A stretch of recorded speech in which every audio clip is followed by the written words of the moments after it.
Hello friends, welcome to Smile Talk paramedical channel. Friends, GNM nursing board ವತಿಯಿಂದ ಮಾರ್ನಿಂಗಿಂದ server busy ಬರ್ತಾ ಇದೆ. Just ಇವಾಗ ನೀವು ಟ್ರೈ ಮಾಡಿದರೆ ಸಮ್ಟೈಮ್ಸ್ ಸರ್ವರ್ ಬ್ಯುಸಿ ಬರುತ್ತೆ, ಎರರ್ ಬರುತ್ತೆ, ಆಮೇಲೆ ಪೇಜ್ ಕೂಡ ಓಪನ್ ಆಗ್ತಾ ಇದೆ. ನಾನು ಇವಾಗ ಇಲ್ಲಿ ನಿಮಗೆ ಕ್ಲಿಕ್ ಮಾಡಿದಾಗ ಸೊ ಈ ಥರ ಎರರ್ ಕೂಡ ಬರ್ತಾ ಇದೆ. ಅಥವಾ ಅದನ್ನು ಪದೇ ಪದೇ ನೀವು ಟ್ರೈ ಮಾಡ್ತಾಯಿದ್ರೆ ಸೊ ಕೂಡ ಏನಾಗುತ್ತೆ ಅಂದರೆ ಪೇಜ್ ಓಪನ್ ಆಗುತ್ತೆ. ಸೊ ಕಂಟಿನ್ಯೂಸ್ ಆಗಿ ನೀವು ಟ್ರೈ ಮಾಡ್ತಿದ್ರೆ ಈ ರೀತಿ ಪೇಜ್ ಓಪನ್ ಆಗುತ್ತೆ. ನಾನು ಜಸ್ಟ್ ಇವಾಗ ಒಂದು ನಂಬರನ್ನು ಹಾಕಿ ಸೊ ಚೆಕ್ ಮಾಡಿದಾಗ ಸೇಮ್ ಎರರ್ ತೋರಿಸ್ತಾ ಇದೆ. ಅಂದರೆ ನಾವು ರಿಸಲ್ಟ್ ಎರರ್ ಬರ್ತಾ ಇದೆ. ಮೇ ಬಿ ಸೊ ಇವತ್ತು ರಿಸಲ್ಟ್ಸ್ ನಿಮಗೆ ಡಿಕ್ಲರೇಷನ್ ಆಗ್ಬೋದು, ಬಟ್ ಆಫೀಷಿಯಲ್ ಅನೌನ್ಸ್ಮೆಂಟ್ ಆಗಿಲ್ಲ. ಆಫೀಷಿಯಲಿ ಒಂದು ಲೆಟರ್ ಬರಬೇಕು, ಏನಂದರೆ ರಿಸಲ್ಟನ್ನು ಅನೌನ್ಸ್ಮೆಂಟ್ ಮಾಡಿದ್ದೀವಿ ಅಂತ.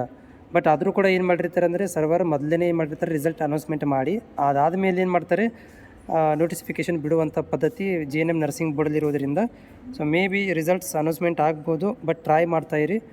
ನಾನು ಕೂಡ ಟ್ರೈ ಮಾಡ್ತಾಯಿದ್ದೀನಿ, ಬಟ್ ಈ ಥರ ಎರರ್ ತೋರಿಸ್ತಾ ಇದೆ. ಕಂಟಿನ್ಯೂಸ್ ಆಗಿ ಎರರ್ ತೋರಿಸ್ತಾ ಇದೆ, ಬರ್ತಾ ಇಲ್ಲ.